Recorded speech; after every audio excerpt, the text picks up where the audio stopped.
Did the Miami Heat make a mistake not making a trade at this deadline? Haywood Highsmith update, and the Miami Heat have another game this Sunday. What's up, you guys? Your boy Ernest here, back with another Miami Heat Talk video. Before we get started, you guys, click the like button. Don't forget to subscribe to the channel. Want to thank you guys for your support. Now, things are a little bit slow after the trade deadline for the Miami Heat. We all know the Miami Heat didn't make any trades. You got half of the Heat fans bummed out about it. You got the other half content. Now, I understand Miami Heat fans are a little disappointed with the fact that we didn't make a trade. But you guys have to remember, the Heat did make a trade. 2 weeks ago, we got Terry Rosier for Kyle Lowry. Now, the reason why I think Heat fans are going crazy and upset is because the Heat didn't bolster up the size that we so desperately needed. Now, I understand that we traded Kyle Lowry for Terry Rosier, so we didn't address the size problem. Miami did put Caleb Martin on the market to see what they could get. Now, here's the thing I'm thinking. If the trade didn't happen for Rosier 2 weeks ago, and if it happened yesterday, I think Heat fans would have been crazy excited. It's just the fact that we didn't do anything on the deadline. And the reason why I feel like we didn't make a trade is because Miami didn't really find a valuable offer for Caleb Martin. I understand that Caleb Martin's on a contract year, and I understand that we may lose Caleb Martin. However, with the Terry Rosier trade, it looks like the Heat are going all in 2024. They're trying to push all their chips in, have the best lineups out there to possibly win a 2024 championship. We don't know what's going to happen next season and what's going to happen after that. We know that Jimmy Butler is maxing out his prime. We know what we're going to get in 2024. So I think this trade for Rosier does help us moving forward in the playoffs. But let's be honest, we have no size. We don't have anybody to help us crash the boards. The biggest trade that I saw yesterday that pissed me off was Daniel Gafford. The Daniel Gafford trade.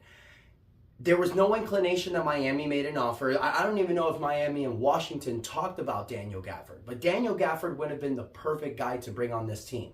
I know we've talked about Nick Claxton. I know we talked about Wendell Carter. But none of them was dealt at the deadline. Daniel Gafford was. And the fact that the Miami Heat, there was no rumors, there was no buzz about them getting Gafford. I don't know if the Heat tried. I don't know if maybe there was an interest on Washington's side. You know, they did end up getting draft compensation for Daniel Gafford. The only draft pick that the Miami Heat could trade was the 2030 first-round draft pick. I don't know if Miami was holding that draft pick. Maybe they didn't want to do the draft pick. You know, it is possible that the Miami Heat are looking towards the offseason.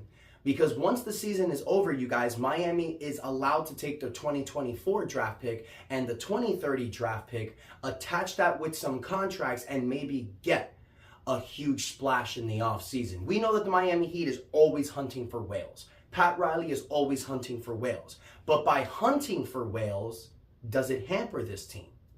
Because the funny thing, you guys, is we are so successful with the team that we have. But if Miami would just stop doing this whale hunting and just get somebody that can help us now, maybe that would be the answer. I don't know. I don't run the team. I ain't Pat Riley. I ain't Coach Bo. However, I'm on this channel to give you guys my opinion and what I think the Miami Heat can do moving forward. Now, the trade deadline's over. We can't make any trades anymore. We got to focus on the buyout now. There's going to be a lot of buyout candidates. You're going to have a lot of guys being available, a lot of bigs possibly available. Guys like Danilo Gallinari, guys like Thaddeus Young, guys like Robin Lopez. I don't think PJ Tucker's going to be available. He doesn't want to be bought out. So you have a few names. No other names have popped up yet. I mean, you are going to see a lot of buyouts coming in. I think the buyout cutoff is next month. So we're going to have some time to see what players do. Right now, the Miami Heat's not linked to anyone. The only thing that I saw yesterday, you guys, is what I mentioned on the Miami Heat Roundtable. Ira Wenderman did post that there is mutual interest between Thaddeus Young and the Miami Heat. Thaddeus Young, like I mentioned yesterday, I feel would be a great fit on this roster. He's a guy that knows his role. He's a guy that does what he does great. He's 6'8", 220 pounds. You can slide him next to Bam Adebayo.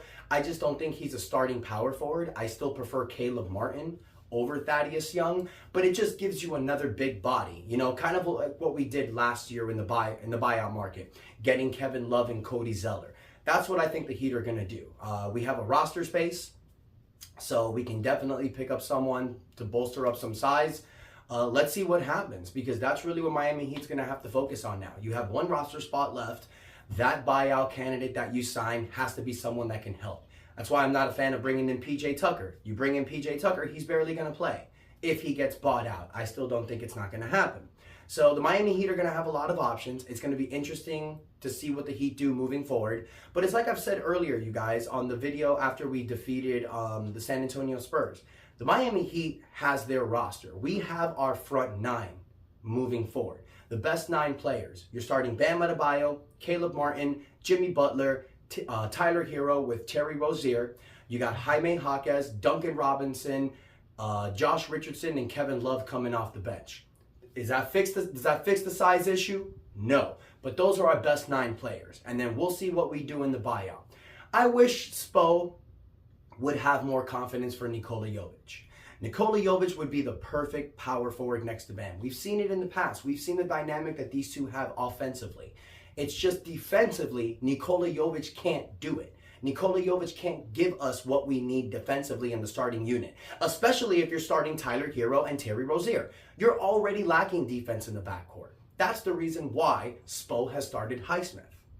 He's gone to Caleb Martin, but that's the reason why Spo is starting these guys at the power forward position, because we need help on the defensive end. And guys like Haywood Highsmith and Caleb Martin can defend multiple positions. Now, moving on to Haywood Highsmith. It was reported yesterday that Haywood Highsmith was basically not charged, but he was notified with careless driving. He will be with the team today. He's going to come back to the team today to practice. It was an unfortunate situation. From all of the reports that are coming out, you guys, it looks like that it was just an accident. It was a bad situation. It happened after the Magic game on Tuesday. It was 11:20 at night. It was a dark road. Haywood Highsmith was doing 45 in a 40-mile-an-hour driving zone, so it's not like he was speeding. He wasn't drinking. He didn't consume drugs. The pedestrian was pushing a vehicle, helping the person out. It was all pitch black, and Haywood Highsmith just hit the dude. The guy had a partial amputation, broke his arm, but Haywood Highsmith, stuck it out. He was a real man. He stayed with the guy. He made sure the cops came. He was giving him positive words of wisdom. Look, this is going to be a long, dragged-out process, but I don't think it's going to affect Haywood Highsmith. This was just an accident.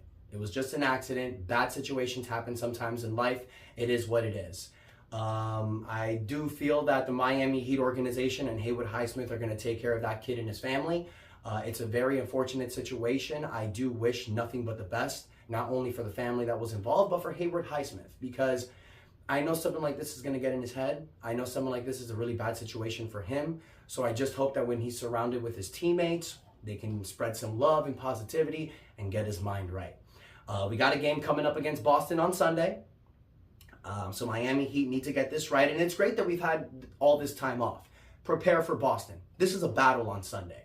We need to get revenge after that 30-point embarrassment we lost to Boston.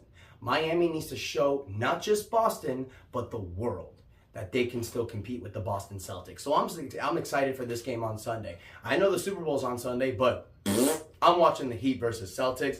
Then I'll watch me some Super Bowl. So let me know what you guys think in the comments. What do you think about this whole trade deadline fiasco? What do you think about the buyout market? Who do you think the Heat should focus on? Let me know what you guys think about the Haywood Highsmith situation and the game against Boston on Sunday. Don't forget to smash the like button. Don't forget to subscribe. Really appreciate you guys getting me very, very close to 3,000 subscribers. Got something for you when we get there. So enjoy your Friday, you guys. Enjoy your weekend. I got something special for you guys this weekend, so stay tuned, and that's enough said. Let's go Heat.